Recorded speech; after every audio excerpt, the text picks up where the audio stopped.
Female are more anxious than male, means कि स्त्रियों में एंजाइटी ज़्यादा होती है बनस्पत आदमियों में।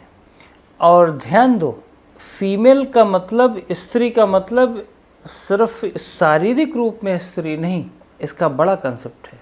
अगर कोई आदमी भी फीमेल ब्रेन का है, फीमेल ब्रेन डोमिनेटेड है, तो निश्चित तौर पर वो एंक्सियस होगा। तो अगर इसको और अच्छी तरह से एक्सप्लेन करो तो female brain are more anxious than male brain, right. तो इसको इस तरह से परिभाषित किया जा सकता है, लेकिन मैं सबसे पहले आना चाहूँगा फिजिकल वे में। फीमेल मतलब कि स्त्री, शारीरिक रूप में स्त्री और मानसिक रूप में, वो ज़्यादा एंक्सियस, ज़्यादा चिंता से ग्रसित क्यों होती देन मेल के?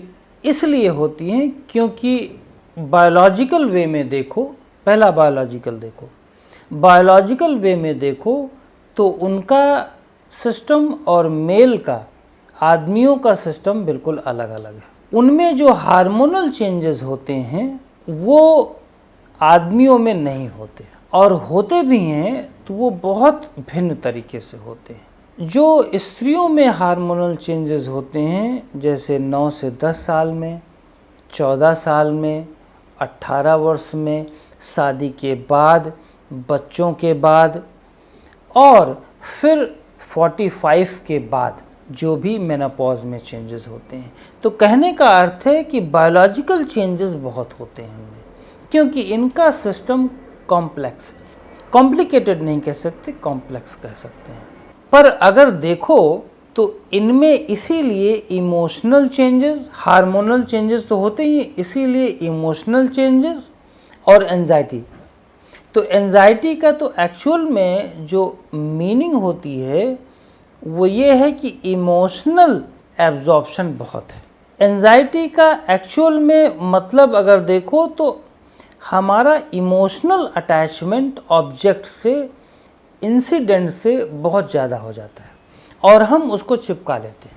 ये स्त्रियों में होता ही होता है। स्त्री शरीर के रूप में यदि हो तब होता है, स्त्री ब्रेन हो, मेल में भी होता है, उसमें भी होता है। मेरा कहने का मूल मतलब है कि बायोलॉजिकली अगर देखो तो हार्मोनल चेंजेस के अनुसार उसमें एंजाइटी बढ़ जाती है। दूसरा सोशल चेंजेस बहुत होते हैं। जैसे एक लड़की की शादी हुई, पहले वो माँ बाप के यहाँ रहती है, जब शादी हुई तो शादी होने पे 1 नाइट जर्नी चेंज हो जाती है, पूरी की पूरी जर्नी ही चेंज हो गई। एक दूसरे फैमिली में आप जाते हैं, दूसरी फैमिली में आप जाते हैं तो वहाँ पर आपको सब अननोन दिखते हैं, अननोन लैंड होता है।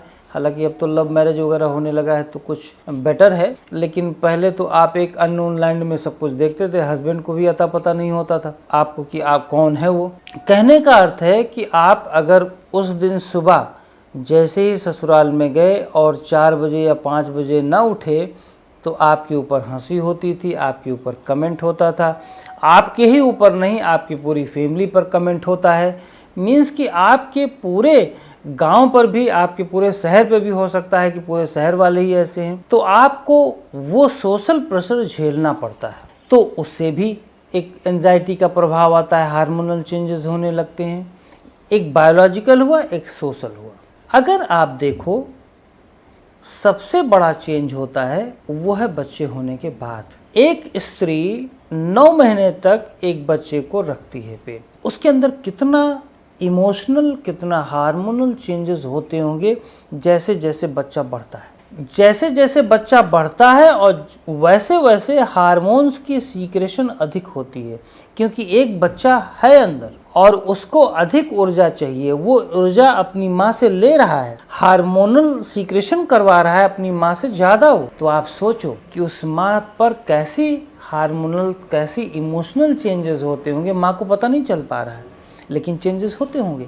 तो एंजाइटी बदल जा रही, एंजाइटी हो रही है उसको। अब आप देखिए बच्चा होने के बाद अब उसमें क्या क्या चेंजेस आए, क्या क्या चेंजेस आए, यहाँ तक कि वो महीनों महीनों सो भी नहीं पाती। अब उसको एंजाइटी के साथ साथ और सारी स्लीप डिसऑर्डर हुआ, इनसिक्योरिटी हुआ, फियर हुआ, क्योंकि वो उसे पता ही नहीं कि कैसे बच्चा पाला जाए। अब इससे संबंधित समस्याएं इतनी ज़्यादा बढ़ जाती हैं कि वो एंजाइटी और घर करने लगती है और ज़्यादा इमोशनल फ्लक्चुएशन होने लगता है, क्योंकि सिचुएशन भी ऐसा कॉम्प्लेक्स होता जा रहा है जो उसके सपोर्ट में नहीं है, जबकि एक आदमी को ये सब समस्या नहीं झेलनी पड़ रही है। इसीलिए अपने जैन धर्म में स्त्रियों को अटैचमेंट का घर माना गया। उनका केवल इतना मतलब था कि वो बहुत अटैच्ड होती हैं ऑब्जेक्ट के प्रति, बिल्कुल ऑब्जेक्ट के प्रति अटैच्ड होंगी। क्यों? क्योंकि जो स्त्री 9 महीने तक किसी बच्चे को रखेगी उससे वो डिटैच नहीं हो सकती। मेल तो डिटैच हो जाएगा क्योंकि उसने रखा नहीं है अपने गर्भ में। तो इसलिए अगर देखो तो मेल में एंग्सियस नेचर कम होगा देन फीमेल के। ये मेरा अपना एनालिसिस है कि female are more anxious than male. अब आ जाइए, यही सेम चीज़ अगर मेल में ब्रेन हो फीमेल का, बहुत सारे मेल में फीमेल ब्रेन होता है। फीमेल ब्रेन तो सभी में होता है, लेकिन डोमिनेशन होती है। डोमिनेट कौन कर रहा है?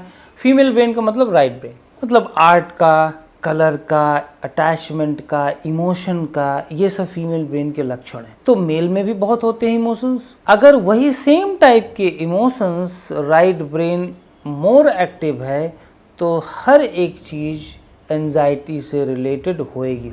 और ध्यान दो, एक और सबसे बड़ा फिजिकल चेंज आता है मेल में और फीमेल। जब एंजाइटी बढ़ती है तो ये शोल्डर डाउन हो जाते हैं। शोल्डर डाउन हुए कि आपकी लंग्स की प्रॉब्लम शुरू हुई, ब्रेथलेसनेस शुरू हुई। शोल्डर डाउन हुए तो आपका ब्रेन में ऑक्सीजनेशन कम होनी शुरू हो गई, आपका ब्रेन श्रिंक होना शुरू हो गया। एंजाइटी का मतलब कि ब्रेन श्रिंकेज। मेरा कहने का मूल अर्थ है कि female are more anxious than male. अब इसको बचाव कैसे